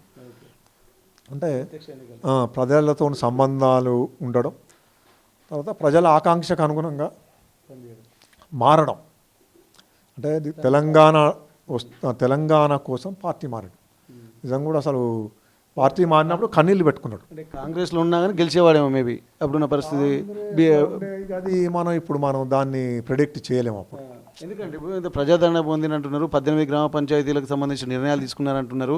కాబట్టి ఎందుకు బలమైన క్యాడర్ కూడా అప్పుడు కానీ అప్పుడు టీఆర్ఎస్ అభ్యర్థి కూడా ఉంటాడు కదా. టీఆర్ఎస్ కూడా కొంత ఉంది, ఓట్లు డెఫినెట్గా. అయితే మనం కూడా ఎప్పుడైనా కూడా ఏంది ఈ ప్రభుత్వ వ్యతిరేక టీడీపీ వ్యతిరేక ఓటు చీలొద్దని చూసినాం. చీలొద్దని చూసినాం. ఖచ్చితంగా తెలంగాణ ఉద్యమానికి ఇటువంటి ఒక నాయకుడు కావాలి, ఒక శక్తిని అందించాలి మనం. అంటే ఆ ఒక శక్తిని, ఆ శక్తి మహాశక్తి ఆయన రూపొందిండు. వరంగల్ జిల్లాలో అద్భుతంగా తెలంగాణ ఉద్యమాన్ని నడిపిండు. సో ఆ 2001లో అయినాక మళ్ళీ ఏం చేసిండు, 2004లో కూడా లక్ష్మారెడ్డిని ఎమ్మెల్యేగా పోటీ చేయించాడు. ఈయనే తీసుకొచ్చాడు. ఎంతమంది పోటీ పడ్డా ఆయన కూడా ఈయన తీసుకొచ్చింది తెలంగాణ. లక్ష్మారెడ్డి ఈయన తీసుకొచ్చాడు. కాంగ్రెస్ పార్టీలకు దొంతి మాధవరెడ్డినే తీసుకొచ్చి లక్ష్మారెడ్డి కూడా ఈయన కొంత రాజకీయంగా అండదండగా నిలిచిండు. ఈయన గెలిచినప్పుడు కూడా ఆ 3 చెక్కలపల్లి వాళ్ళ ఊళ్ళే 460 ఓట్ల మెజార్టీ వచ్చింది. అంటే ఈయన గెలుపు వెనుక, జడ్పీటీసీ గెలుపు వెనుక ఆయన యొక్క కృషి కూడా ఉన్నది. సరే అదే అప్పుడు ఆర్థిక వనరులు ఆయనకు ఉన్నాయి కాబట్టి ఆయనకు టికెట్ తీసుకురావడం జరిగింది. అప్పుడున్న కాంగ్రెసు టీఆర్ఎస్ పొత్తు కాబట్టి ఆయన కూడా చాలా సులభంగానే విజయం సాధించారు 2004లో. కానీ అప్పుడు మారిన పరిస్థితులలో ఏమైందంటే అప్పుడు రాజశేఖర రెడ్డి ప్రభుత్వం రావడం, రాజశేఖర రెడ్డికి విపరీతమైన చరిష్మా ఉండడం, ఈ తెలంగాణ వీళ్ళంతా వచ్చిన వాళ్ళు కూడా ఉద్యమ నేపథ్యం ఉన్న వాళ్ళు చాలామంది రాలేదు. అప్పుడు టికెట్లు ఇచ్చిన వాళ్ళు కూడా రాకపోవడం వాళ్ళు ఇమీడియట్గా డైల్యూట్ అయ్యి రాజశేఖర రెడ్డి ప్రభుత్వం చూపే ప్రలోభాలకు, అధికారానికో దేనికో లొంగి ఏం చేశారు. వరంగల్ జిల్లాలో ఉన్న మొత్తంగా 4 ఎమ్మెల్యేలు రాజశేఖర్ 2005 వరకే రాజశేఖర రెడ్డి వైపు మొబ్బు చూపిండు. అప్పుడున్న లక్ష్మారెడ్డి అనుకోండి, సారారాణ్ అనుకోండి, తర్వాత మందాడి సత్యనారాయణ రెడ్డి అనుకోండి, దుగ్గ్యాల శ్రీనివాసరావు, ఈ 4 పోయినరు. పాపం ఒక కొమ్మూరు ప్రతాప్ రెడ్డి ఒక్కడు మాత్రమే అప్పుడు పార్టీలో ఉన్నాడు. సో ఆ మిగిలినప్పుడు ఏమైంది, ఈ పార్టీ మొత్తంగా జిల్లాలో దిక్కులేనిది అయింది. ఆ టైంలో 2005 దిక్కులేదు పార్టీకి, ఎవడు దేకేటోడు లేడు. ఎందుకంటే అధికారం ఉంది అక్కడ, కేంద్రంలో కాంగ్రెస్ అధికారంలో ఉన్నది, ఏదైనా పని చేసే సత్తా ఉన్నది ప్రభుత్వానికి. అందులో విపరీతమైన మ్యాండేట్తో వచ్చిన రాజశేఖర రెడ్డి ఉన్నాడు. సో ఆ టైంలో ఈ మనోడు హడాక్ కమిటీ కన్వీనర్గా ఫస్ట్ బాధ్యతలు చేపట్టాడు. ఇంత చెప్తున్నారు కదా, మరి కేసీఆర్ గారి దృష్టిలో అంత అంత సన్నిహితంగా, ఎందుకంటే ఎంతోమంది రాష్ట్ర వ్యాప్తంగా ఎంతోమంది లీడర్లు ఉన్నారు. బీఆర్ఎస్ పార్టీలో స్వచ్ఛందంగా ఆర్థికంగా అంగబలంగా ఉన్నటువంటి వాళ్ళు ఎంతోమంది ఉన్నారు. మరి నేరుగా ఒక గ్రామీణ స్థాయిలో ఉన్నటువంటి వ్యక్తి, ఒక జడ్పీటీసీగా ఉన్నటువంటి వ్యక్తి ఒక కేసీఆర్ దగ్గరికి, అంటే తెలంగాణ ఉద్యమాన్ని ఊరు తొలగించేటువంటి క్రమంలో మరి ఎందుకు అంత పెద్ద సుదర్శన్ రెడ్డి అంత గురి ఉంది, నా దత్తపుత్రుడు అనేంత స్థిరంగా వెళ్ళడానికి వీరికి ఉన్నటువంటి చొరవ ఎట్లా ఉండబోయి? ఇంకా ఆయన ఆ స్కిల్స్ అనేది గాడ్ గిఫ్టెడ్, ఆయనకు మొత్తం గాడ్ గిఫ్టెడ్. ఆయన ఇప్పుడు మొన్న చనిపోయే వరకు ఉన్న ఎట్లయితే ఉన్నాడో, ఆయన 16-17 ఏళ్ళ పిల్లవానికి ఉన్నప్పుడు అదే తెలియటండి. ఇప్పుడు మరి ఇంత ఒక సీక్వెన్స్ మెయింటైన్ చేసుకుంటూ వచ్చినటువంటి నేపథ్యంలో మరి నర్సంపేటకు రేపు ఒక కొంతమంది చాలామంది కూడా చెప్తున్నారు, ఎందుకంటే ఒకవేళ పెద్ది సుదర్శన్ రెడ్డి బతికుండుంటే రేపు క్యాబినెట్లో ఒక క్రియాశీలకమైనటువంటి పాత్ర పోషించేవాడు, మళ్ళీ నర్సంపేటను ఒక 50 ఏళ్ళు ముందుకు తీసుకెళ్లేవాడు అన్నటువంటి విషయం చెప్తారు. ఒక మంత్రి పదవి కనుక వస్తే కనుక తనకున్నటువంటి రాజకీయ చతురత కావచ్చు, రాష్ట్రంలో ఉన్నటువంటి ఆయనకున్నటువంటి అస్తిత్వం కావచ్చు, గుర్తింపు కావచ్చు, ఏదైనా కావచ్చు అని ఒక భావన అయితే అందరిలో ఉన్నది. మరి ఇప్పుడు పెద్ది సుదర్శన్ రెడ్డి లేడు, మరి మీరు ఎట్లాంటి నిర్ణయాలు తీసుకుంటూ ఉంటారు? మరి మీ పెద్ది సుదర్శన్ రెడ్డి కుటుంబానికి కానీ, లేకపోతే ఇప్పుడు మీ నర్సంపేట నియోజకవర్గానికి సంబంధించిన అభివృద్ధిని దృష్టిలో పెట్టుకోగాని ఎట్లా ఉంటే బాగుంటుందని మీరు అనుకుంటున్నారు? ఆయన లేని లోటుని ఎట్లా పూడ్చుకుంటారు? ఇది నిజంగా కూడా తీర్చలేని లోటు. సుదర్శన్ రెడ్డి లేకపోవడం అనేది ఇది మామూలు లోటు కాదు. ఇన్ని వేలాది మంది జనాన్ని హ్యాండిల్ చేసి వేలాది మంది ప్రజలతోని సంబంధాలు ఏర్పరచుకొని ఇప్పుడు నేను చెప్పాను కదా, ఇప్పుడు దాదాపు ఆయన 34 ఏళ్ళ రాజకీయ ప్రస్థానం. ఎన్నో ఒడిదుడుకులు, ఎన్నో కష్ట నష్టాలు, ఎన్నో విలయాలు, ప్రళయాలు, ఆటుపోట్లు, కష్టం, సుఖం. అసలు కొన్ని రోజులు అసలు మనకు మనం అడిగేదాకా తెలియదు. ఆయన 2 రోజులు అన్నం తినలేదు, 3 రోజులు అన్నం తినలేదు. కొన్నిసార్లు జేబులో అసలు ఒక రూపాయి లేదు. కొన్నిసార్లు అన్ని కష్టాలల్లో కూడా పార్టీ లైన్ తప్పకుండా పార్టీ చెప్పిన అప్పచెప్పిన పని చేసుకుంటా, పార్టీని కష్ట నష్టాలల్లో ఏమంటారు ఏకతాటిపై నిలిపే ప్రయత్నం చేశాను. ఇది నిజంగా కూడా నర్సంపేటకు చాలా పెద్ద లోటు.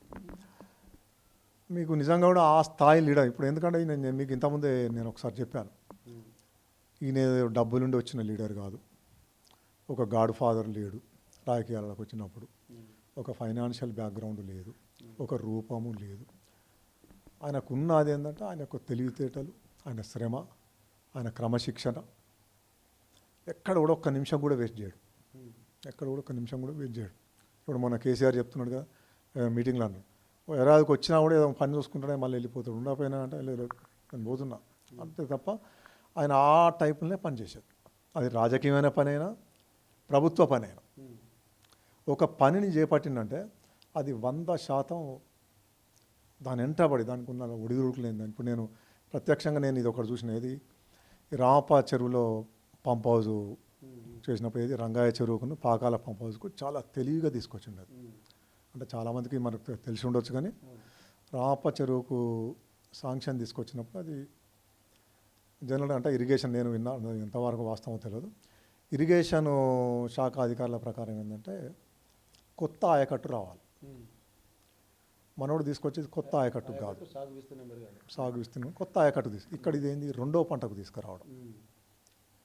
సో కొత్త ఆయకట్టు లేదు, దానికి ఇన్ని 100 కోట్లు అనేది జనరల్గా ఇరిగేషన్ డిపార్ట్మెంట్లో ప్రొవిజన్ లేదు. సో ఆ టైంలో ఆయన ఏం చేస్తాడు, అప్పటికే దుమ్ముగూడెంలో వేసిన పైప్ లైన్ ఉంటుంది, దుమ్ముగూడెం ప్రాజెక్ట్ కోసం రాజశేఖర్ హయాంలో మొబిలిటీ అడ్వాన్సులు తీసుకొని ఒక 150 కోట్ల చిల్లర విలువైన పైపులు అక్కడ ఉత్తగా వృధాగా భూమిలో ఉంటాయి. సో ఈయనకి ఆలోచన వస్తుంది, సరే ఇది 300 కోట్లు అనుకుంటున్నాం కదా, సరే 150 కోట్లు అయితే ఇవైతే ఉత్తానే ఉన్నాయి కదా, ఇది మనం తెచ్చేసుకుంటే మనకు ఆ పని అయిపోతుంది కదా. సరే అప్పుడు ప్రభుత్వాన్ని ఒప్పించి ఆ 150 కోట్ల పైప్ లైన్ ఇక్కడికి తీసుకొని వచ్చి కేసీఆర్ను అప్పుడున్న హరీష్ రావుని ఒప్పించి ఆ పథకం తీసుకొచ్చాడు. ఇది ఫస్ట్ ఏంది రంగాయ చెరువు తీసుకొచ్చాడు. నల్లైలి మండలంలో రంగాయ చెరువు కింద కూడా దాదాపు 5-6 వేల ఎకరాలు నట్టుంది, దాన్ని తీసుకొచ్చాడు. అది కూడా ఇంకో గొప్ప పథకం ఏంటంటే కాంగ్రెస్ హయాంలో అక్కడంతా భూమి అంతా కూడా ముప్పుకు గురేది, 2000 ఎకరాలు దాదాపు 1940 ఎకరాలు ముప్పుకు గురేదని ఆపి ఒక సిస్టమ్ అనే ఒక కొత్త సిస్టమ్ తీసుకొచ్చి ఏ రైతు భూమి కూడా మునగకుండా, అక్కడ గిరిజనుల భూములు కూడా మునగకుండా చేసి బ్రహ్మాండంగా ఏం చేసిండు, దాన్ని సక్సెస్ఫుల్గా చేసిండు. ఫస్ట్ అది ఏం చేసిండు, అక్కడ లాంచ్ అయినాక, ఎందుకంటే ఒకటే నియోజకవర్గాన్ని ఇంత ఇవ్వలేరుగా, అది ఓకే, అది గ్రౌండ్ అయినాయి పనులు. అక్కడ కొంతమంది పాపం రైతులు భూములు ఇవ్వకున్నా కొంతమంది ఈయన వ్యతిరేకులు అనుకోండి, తర్వాత ఈయనకు పేరు వస్తుందా అని చెప్పేసి కొంత కాంగ్రెస్ పార్టీలో ఉన్న వాళ్ళు అనుకోండి కేసులు వేయడం, అక్కడ రైతులు ఉన్నాను కొంతమందిని రెచ్చగొట్టి కూడా కొంత వ్యతిరేకంగా పనిచేసిన, అయినా కూడా ఆ రైతులను ఒప్పించి మెప్పించి కన్విన్స్ చేసి విజయవంతంగా ఆ ప్రాజెక్ట్ను గ్రౌండింగ్ చేసినాక ఇంకొక ప్రాజెక్ట్ ఏంది, వెనకటి నుంచి కూడా పాకాలకు ఎప్పటి నుంచో 50 ఏళ్ళు ఓంకార్ ఎమ్మెల్యేగా ఉన్నప్పటి నుంచి కూడా అటవీ ప్రాంతం నుంచి ఆ పంది పంపుల వాగును పాకాలకు కనెక్ట్ చేయాలి అనేది ఆ లక్ష్మారెడ్డి టైంలో కూడా కొంత ప్రయత్నం జరిగింది, కానీ అక్కడ ఖమ్మం జిల్లా నాయకులు ఒప్పుకోలేదు, మాకు వచ్చే వాటర్ ఫ్లో అనేది అవుతుంది, అప్పుడు కూడా ఒప్పుకోలేదు. సో మరి ఎట్లా గోదావరి నీళ్ళు తప్ప శరణ్యం లేదు. అసలు ఈయన జడ్పీటీసీగా పోటీ చేసినప్పుడు ఫస్ట్ రాసిన నినాదమే అది, కందిమల్ల వీరయ్య అని ఒక ఆయన ఉంటాడు, వాళ్ళ ఇంటి మీద మేము ఫస్ట్ రాసింది అది నినాదం ఏంది, ఈ ప్రాంతానికి గోదావరి జలాలు రావాలంటే ప్రత్యేక తెలంగాణ రాష్ట్ర ఏర్పాటే శరణ్యం. మా ఫస్ట్ నినాదం. ఇక్కడ సదాచారం ఒక ఆర్టిస్ట్ ఉంటాడు, ఆయనతో ఫస్ట్ నినాదం అదే రాయించడం హనుమాన్ల దగ్గర. సో అదే స్ఫూర్తిగా ఆయన చెప్పేది అది కూడా, అని మనం ఫస్ట్ అది రాయించడమే, అదే నినాదం రాయించడం, తీసుకురావాలి నీళ్లు తీసుకురావాలి ఈ ప్రాంతానికి అని ఏం చేసాడు. ఇది గ్రౌండింగ్ అయినాక పాకాల పంప్ హౌస్ మొదలుపెట్టించాడు. పాకాలది కూడా మళ్ళీ మెప్పించి కేసీఆర్ను ఒప్పించి, ఎందుకంటే ఒకటే ప్రాంతానికి దాదాపు 700 కోట్లు 800 కోట్లు, అది కొత్త ఆయకట్టు కాదు, అక్కడి ప్రాంతానికి 2వ పంటకు నీరు అంతే, 2వ పంటకు నీరు సార్ రంగాయ చెరువు కింద కంటే కొత్త ఆయకట్టు వచ్చింది. అది చేసిన టైంలో కూడా ఆయన ఎంత అంటే ఈయన లోపల ఒక ఇంజనీర్ ఉన్నాడు, ఒక అద్భుతమైన ఇంజనీరింగ్ మేధావి ఉన్నాడు. ఆయన ఏం చేసిండు, ఈ 2 పైప్ లైన్లు కూడా వచ్చేసి ఒక కాడ టీ ఆకారంలో కలుస్తాయి. ఆ టీ ఆకారంగా కలిసినప్పుడు ఏమవుతుంది, ఇప్పుడు సపోజ్ పాకాల చెరువులో నీళ్ళు లేవు, రంగాయ చెరువు తొందర నింపాలి, 2 పంపులు ఆన్ చేసి ఆ టీ బెండ్ చేస్తే ఈ చెరువు నిండుతుంది. ఒకవేళ పాకాల చెరువులో నీళ్ళు లేవు, ఇక్కడ రంగాయ చెరువులో నీళ్ళు ఉన్నాయి, ఈ 2 పంపులు అక్కడికే నడిస్తే ఆ టీన్ అనేది సెట్ చేస్తే ఆటోమేటిక్గా మొత్తం నీళ్ళు వాటర్ ఫ్లో అనేది ఒకటే రోజులో నిండుతుంది. అంటే ఒక విధంగా చెరువుల అనుసంధాన ప్రక్రియ కూడా ఈ ప్లాన్ తోటి అద్భుతంగా చేసిండు. నేను కూడా అంటే నేను వ్యాపార రీత్యా నేను ములుగులో ఉంటా. సో నేను దాదాపు వారానికి 1-2 సార్లు వచ్చినట్టు వచ్చేది అక్కడికి వచ్చేది. మాకు డ్రైవర్కి నా ఫోన్ చేసి కొన్ని నీళ్ళు పంపి అబ్బా, కొన్ని బిస్కెట్స్ పంపి అని పంపిస్తూ అంటాడు. మేము మా దగ్గర ఉన్న అబ్బాయిలకు చెప్పేసి ఆ స్నాక్స్ని పంపిస్తాం. నేను కూడా చాలాసార్లు అక్కడ మీటింగ్ పెట్టినప్పుడు పాల్గొన్నా. రైతులతో నేను మాట్లాడినప్పుడు ఉన్న పాల్సాప్ పల్లెలు, అన్నం పల్లెలు రైతులు కొంతమంది వ్యతిరేకించిన మా భూములు పోతానే రేటు ఉన్నది అన్నా కూడా వాళ్ళని బదిలాడి బామాలి మీకేం కావాలో అడగను. మేము కూడా నా ఇంట్లోకి తీసుకుపోతలేను, నా స్వప్రయోజనాన్ని కాదు. నేను ఈ పని చేసేది మా ప్రాంత రైతుల కోసం. వాళ్ళు ఎన్నో ఏళ్ళ బట్టి చూస్తాను. ఎప్పటి నుంచో మాకు 50 ఏళ్ళ కళ పాకాలకు నీళ్ళు తీసుకురావడం అనేది. అది మీరు దయచేసి మీరు అది చేయకని చెప్పి వాళ్ళని కూడా మెప్పించి అద్భుతంగా ఆ ప్రాజెక్ట్ని ఒక 1.5 ఇయర్లో కంప్లీట్ చేసిండ్రు. ఇప్పుడు ఇక ఇటువంటి అంటే ఇంత నాలెడ్జ్ ఉన్న నాయకుని యొక్క స్థానాన్ని పూరించాలంటే ఎవరి వల్ల కావాలి? నేను చెప్పిన మీకు ఇంతమంది రెగ్యులర్ రాజకీయ నాయకుడు కాదు ఇది. అంటే బార్న్ లీడరు, ఇంటెలెక్చువల్. మీకంటే ఒక 4-5 ఐఏఎస్లు కలిస్తే ఉండే నాలెడ్జి, ఒక 4-5 మంచి పొలిటీషియన్స్ కలిస్తే ఉండే నాలెడ్జి, ఆ లౌక్యం ఇదంతా ఉండేది. పాపం తెలంగాణ ఉద్యమంలో కూడా కొంతమంది అపార్థం చేసుకున్నాడు. ఆయన కన్ను దెబ్బ తిని ఆయన కొద్దిగా నమస్తే అంటే పాపం ఒక సైడ్ చూసుకుంటారు, నమస్తే అనకపోవడం, దానివల్ల కూడా కొంత అపార్థాలు జరిగినాయి. దానివల్ల పాపం మనం కొంత నష్టం జరిగింది. అన్న గురించి ఆయనకు తెలుసు కాబట్టి ఎక్కువ పెద్ద దీన్ని సీరియస్ కూడా తీసుకోకపోతుండొచ్చు మేబీ. అంటే కొంత బయట ఆ టాక్ వచ్చింది, టాక్ రావడం కూడా మనం కొంత రాజకీయంగా నష్టం చేసింది. సో ఏదైనా కూడా చాలా దురదృష్టం ఆయన ఇక్కడ లేకపోవడం అనేది. ఎందుకంటే ఇది మామూలు లోటు కాదు. అంటే మేము మొన్నేళ్ళు అబ్జర్వ్ చేసినాం కాబట్టి, ఆయన 16 ఏళ్ళ పిల్లగాని ఉన్నాం కాబట్టి అబ్జర్వ్ చేసినాం కాబట్టి, ఈ లోటు అయితే మామూలు లోటు కాదు, తీర్చలేని లోటు. ఇప్పుడు ఎందుకంటే నేను మొన్న చనిపోయినప్పుడు కూడా కొంతమంది మంచి స్థాయిలో ఉన్న వాళ్ళు ఎంత నష్టం జరిగిందబ్బా మనకు. సరే వ్యక్తిగతంగా వాళ్ళ కుటుంబానికి నష్టం జరిగింది, సరే దోస్తాన పరంగా మనకు కూడా కొంత పెద్ద కొండంత అండపోయింది. కానీ ప్రజలకు ఎంత నష్టం? నీకు నిరంతరం ప్రజల కోసం ఆలోచించడే కదా. అది ఎవరు ఊహించని విధంగా వ్యవసాయ పనిముట్ల స్కీమ్ తీసుకొచ్చిండు. అసలు దేశంలో ఎక్కడ లేని విధంగా రైతు పంట నష్టపోయిందంటే కేసీఆర్ని మెప్పించి తీసుకొచ్చి కోట్లాది రూపాయలు ఇప్పించాడు. ఇప్పుడు వారికి ప్రత్యామ్నాయం ఎట్లా అనుకుంటారు? ఎందుకంటే ఇప్పుడు పార్టీ పరంగానా లేకపోతే అంటే కొన్నిసార్లు అనిపిస్తుంది ఏంటంటే ఇంకా ఎలక్షన్స్కు టైం ఉన్నది ఒకటి. కొన్నిసార్లు ఏమనిస్తుంది, కొన్నిసార్లు ఏదైనా కూడా ప్రజలే భవిష్యత్ నిర్ణేతలు.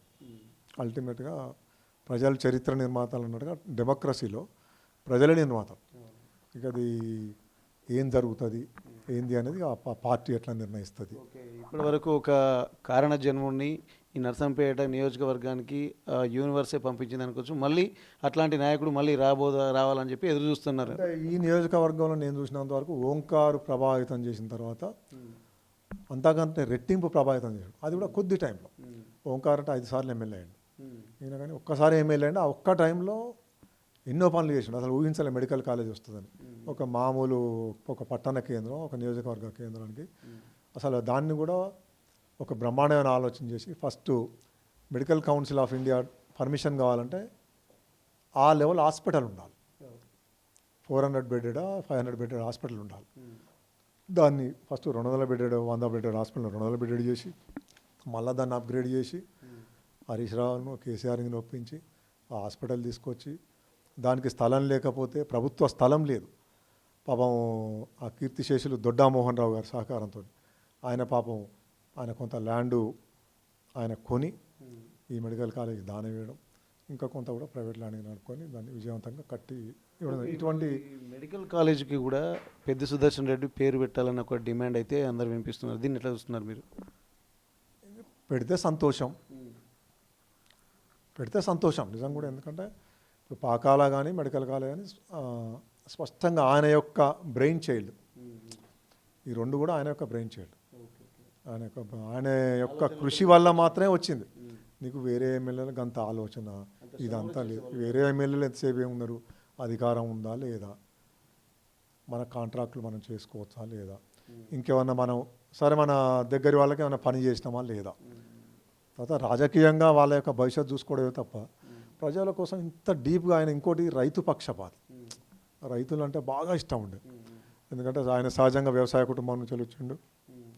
తర్వాత రైతుల కష్టాలు చాలా ఈయన కూడా కొన్నాళ్ళు వ్యవసాయం చేశాడు. నేను చెప్పిన కదా మీకు ట్రాక్టర్, ఆయన సొంత ట్రాక్టర్ ఉండే వాళ్ళ కుటుంబానికి, ఆ ట్రాక్టర్ నడిపి ఆయన కూడా ఒకప్పుడు బొప్పాయి తోట పెట్టాడు. మనోడు బొప్పాయి తోట పెట్టి ఇట్లా చాలా చేసాడు. కానీ అంటే ఇన్న మల్టీ వర్సుడు సబ్జెక్ట్స్ మీద ఐడియా ఉన్న నాయకుడు అంత ఈజీగా దొరకడం. కొంత ఉంటుంది అంటే ప్రతి ఒక్కరికి కొంత తెలివితేటలు ఉంటుంది, కొంత అక్కడ ఉంటుంది. కానీ ఇన్ని విషయాల మీద అవగాహన ఉన్న నాయకుడు రావడం అనేది అంత ఈజీ కాదు. దురదృష్టం ఆయనకు. ఇప్పుడు మనం కొంతమంది నిపుణులైన డాక్టర్లను అడిగితే చెప్పేది ఏంటంటే, ఆయన కరోనా సెకండ్ టైం ట్రీట్మెంట్ తీసుకున్నప్పుడు అనుకోకుండా వీళ్ళ నోటీస్ లేకుండానే అప్పుడు ఏదో పాపం స్టెరాయిడ్స్ ఇవ్వడం జరిగింది. అదే ఇంజెక్షన్ వల్ల ఏంటంటే ఆ బ్లడ్ క్లాట్స్ ఏర్పడతాయి. సో ఈయన కూడా పాపం మరి ఏం జరిగిందో తెలియదు, కానీ పాపం దానివల్ల దురదృష్టం, చాలా కూడా దురదృష్టం.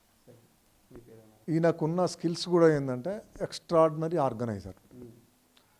తనకు చెప్పిన పనిని 100కు 110% సక్సెస్ చేయండి నిద్రపోడు. ఇప్పుడు అదే రకంగా కేసీఆర్ దృష్టిలో పడ్డాడు. అప్పుడు 2003లో మన యొక్క ప్రకాష్ రెడ్డిపేటలో హన్మకొండలో జరిగిన తెలంగాణ ప్రత్యేక రాష్ట్ర మీటింగ్లో కూడా ఈయన ట్రాన్స్పోర్ట్ ఎంటైర్ స్టేట్కు, అంటే తెలంగాణ స్టేట్కు ట్రాన్స్పోర్ట్ ఇన్ఛార్జ్గా పనిచేసినప్పుడు. అప్పుడు ఎందుకు మీటింగ్ పెట్టిండ్రు, అప్పుడు రాజశేఖర రెడ్డి పాదయాత్ర చేస్తాడు. అప్పుడే మన కేసీఆర్ స్పష్టంగా అంటే రాజశేఖర రెడ్డి కూడా చాలా బలమైన నాయకుడు. ఈ తెలంగాణ నినాదాన్ని ఒక రకంగా వెనక్కినట్టే క్రమంలో, తర్వాత ఇప్పుడున్న తెలంగాణ నినాదానికి ఆకర్షితులై ఇక్కడ కాంగ్రెస్ క్యాడర్ ఎక్కడ బెండ్ అయ్యి అందరూ మళ్ళీ మూకుమ్మడి టీఆర్ఎస్కి పోతున్న కంట్రోల్ చేసే భాగంగా ఆయన పాదయాత్ర చేపట్టిండు. ఆ పాదయాత్రను ఉద్దేశించి కూడా కేసీఆర్ ఒక మాట అన్నాడు. కేసీఆర్ కూడా అప్పుడు సిద్దిపేట నుంచి సైకిల్ దొక్కుంటూ వచ్చాడు హన్మకొండకు. ఆ 90 కిలోమీటర్లు సైకిల్ మీద వచ్చి ఆ మీటింగ్లో పాల్గొని ఒకటే అన్నాడు, రాజశేఖర్ రెడ్డి నీ కాలి నడకలు మోకాలు నడకలు మాకు అవసరం లేదు, మాకు ఇక్కడ గోదావరి నీటి నడకలు కావాలి. నీ యొక్క కాలి నడకలు మోకాలి నడకలు కాదు మాకు కావాల్సింది గోదావరి నీటి నడకలు.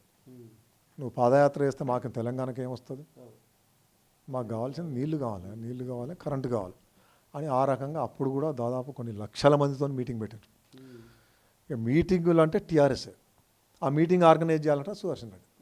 ఆ లెవెల్లో ఈయన యొక్క నాయకత్వ లక్షణాలు కేసీఆర్ మోహన్ గుర్తించిండు. అదే రకంగా ఈయన యొక్క శక్తియుక్తులు అన్నింటినీ కూడా తెలంగాణ ఉద్యమానికి కేసీఆర్ వాడుకున్నాడు. ఆ రకంగా రిజల్ట్ కూడా వచ్చింది. ఆయన కష్టకాలంలో పార్టీ ఉన్నప్పుడు కానీ, తర్వాత మంచి ఊపులో ఉన్నప్పుడు కానీ, ఏ రకంగా అయినా కానీ కూడా ఆయన యొక్క ఏమంటారు సుదర్శన్ రెడ్డి యొక్క తెలివితేటలు అనుకోండి, ఆయన యొక్క స్కిల్స్ అనేది బాగా అక్కడికి వచ్చింది.